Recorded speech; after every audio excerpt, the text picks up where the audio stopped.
7th grade, make sure you take your review quiz for lesson 30.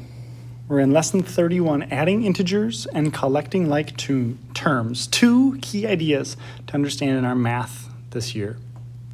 First off, what is an integer? If you remember, an integer is a number that falls nice and cleanly on a number line. We have 0, 1, 2, 3, and on forever, right? And then we have -1, -2, -3. And those are all examples of integers. 2.5, not an integer. 0.3569, not an integer. It doesn't fall cleanly on a number line like that. Today we were going to learn about how we add integers together. So one way to add integers is to use a number line. So if I have -3 plus 5, so I've got 0, -1, -2, -3.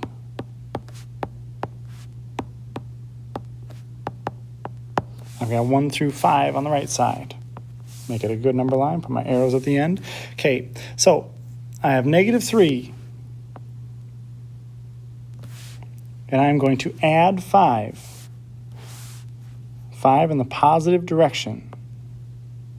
So 1, 2, 3, 4, 5. So 2 is my answer. Now let's look at some rules for addition. So that's how you use it on a number line, but if I were to do it in my head and or do it on paper without the number line, here's what you would need to do. So some rules. To find the sum of addends with different signs, that'd be one being negative, one being positive, we subtract the absolute values of the addends. Then we take the sign of the addend with the greater absolute value. So, for instance, if we take that last problem, we've got -3 plus 5. I'm going to subtract the absolute values of the addends. Well, the absolute value of -3 is 3. The absolute value of 5 is 5. So I'm going to subtract the absolute values of the addends. Well, I'm going to take the bigger one and subtract the smaller one. 5 minus 3 is 2. Then I take the sign of the addend with the greater absolute value. Well, 5 here has a greater absolute value, so my answer is +2. We'll practice that a whole bunch, but let's check out the other kind. To find the sum of addends with the same signs, that would be a positive plus a positive or a negative plus a negative. We add the absolute values of the addends. So let's change it up a little bit here. Let's say we've got -3 plus -5. So we add the absolute value of the addends. Well, the absolute value of -3 is 3. The absolute value of -5 is 5. I'm going to add those together, and I've got 8. Now, 8 is not my answer because I have to go to step number 2. Take the sign of the addends. So I've got a negative right here and a negative right here, so my answer is going to have a negative as well. So -8 is my answer. All right, let's take a look at example 1. If the temperature in the morning is -4 degrees, but it increases 10 degrees by noon, then what is the noontime temperature? Well, I start with -4, and I'm going to add 10. Do I have different signs or the same signs? I have different signs, because really I have -4 and +10. So if I have different signs, whoops, let's get rid of that little mistake. And now if I have different signs, I subtract the absolute values of the addends. So let's subtract the absolute values. The absolute value of -4 is 4. 4, there we go. And I've got +10. The absolute value of that is 10. So I'm going to subtract 10 minus 4. 10 minus 4 is 6. And now I'm going to take the sign of the addend with the greater absolute value. Well, that 10 has greater absolute value, so my answer is +6. I could just write 6 as well, but I can't forget my label of degrees. Example 2. Sam has no money and owes a friend $5. If Sam earns $15 washing cars, then he can repay his friend and have money left over. Write an equation for this situation and find how much money Sam has after he repays his friend.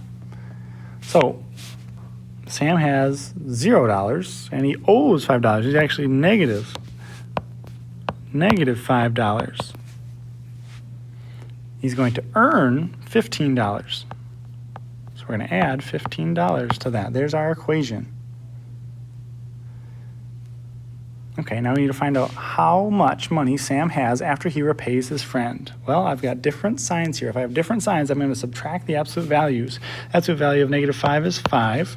Absolute value of 15 is 15. So I'm going to subtract those. 15 minus 5 gives me 10. I'm going to keep the sign of the larger absolute value, which is positive. So Sam has $10 now. Example 3.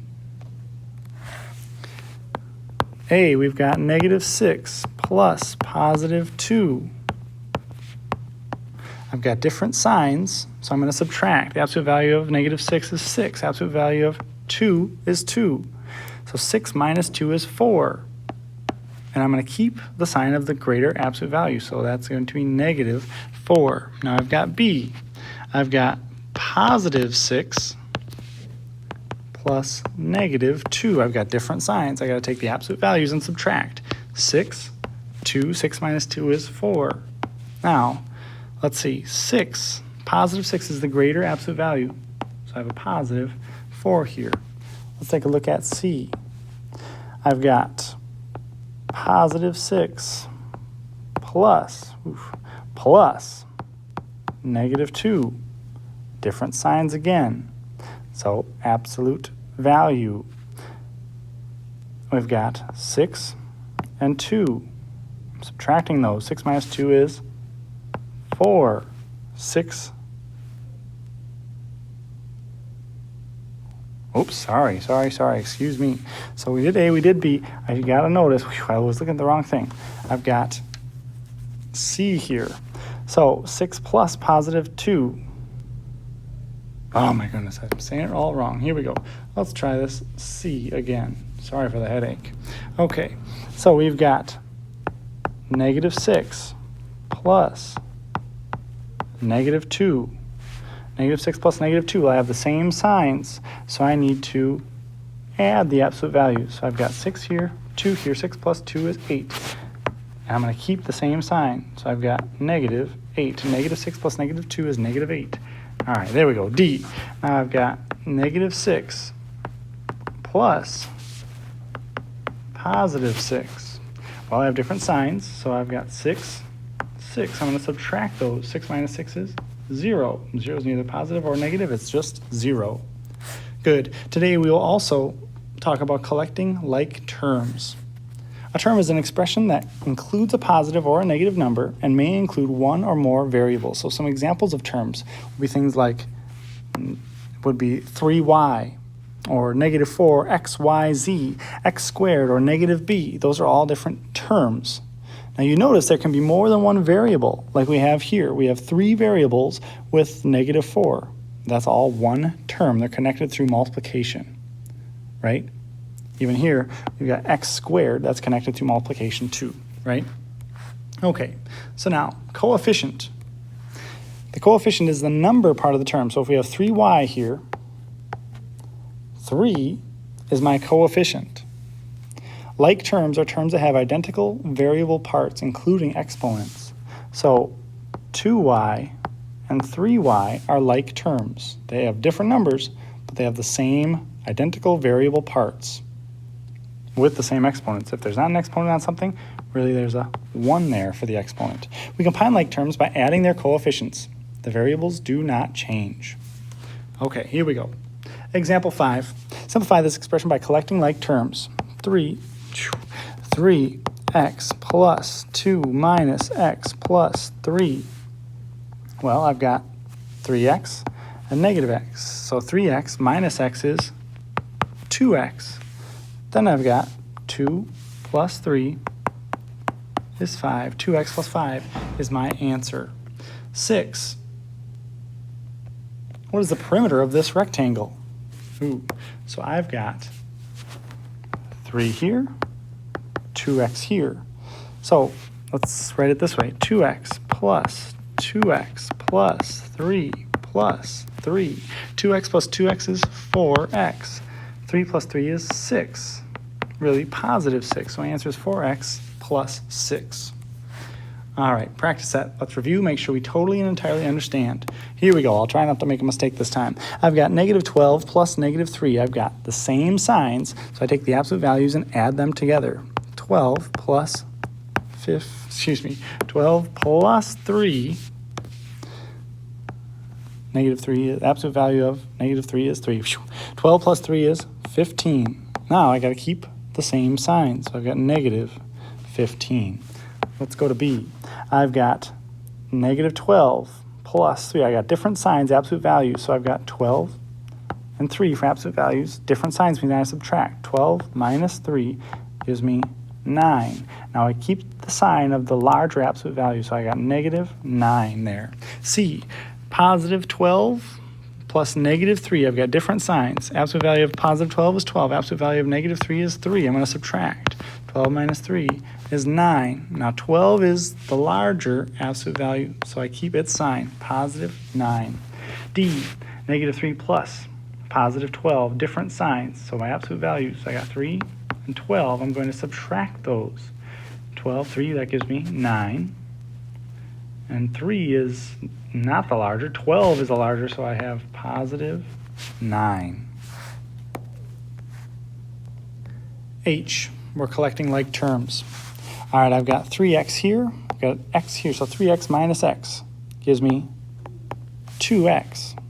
So those are taken care of. Now I've got 2xy plus xy. Well, if I don't have a number in front of the variables, really I have 1. 2xy plus 1xy gives me positive 3xy. I've got 6x squared, and I don't have any other x squared, so I can't do anything with that. So I'm just going to leave it as 6x squared. Then I've got negative x plus 2x. And really, I have not just negative x, I have negative 1x. Remember, if there's no number in front of the variable, there really is a number, it's 1.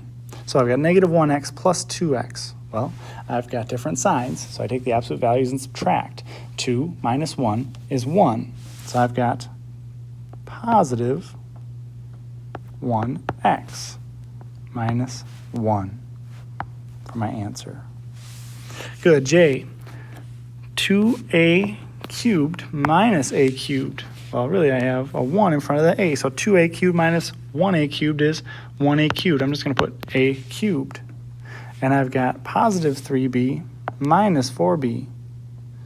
It's going to give me negative 1b. 7, that's as far as we are going today. Thanks for your hard work. Make sure you are taking solid notes, taking care of all your things. The more effort you put in, the better you're going to do. Keep working hard.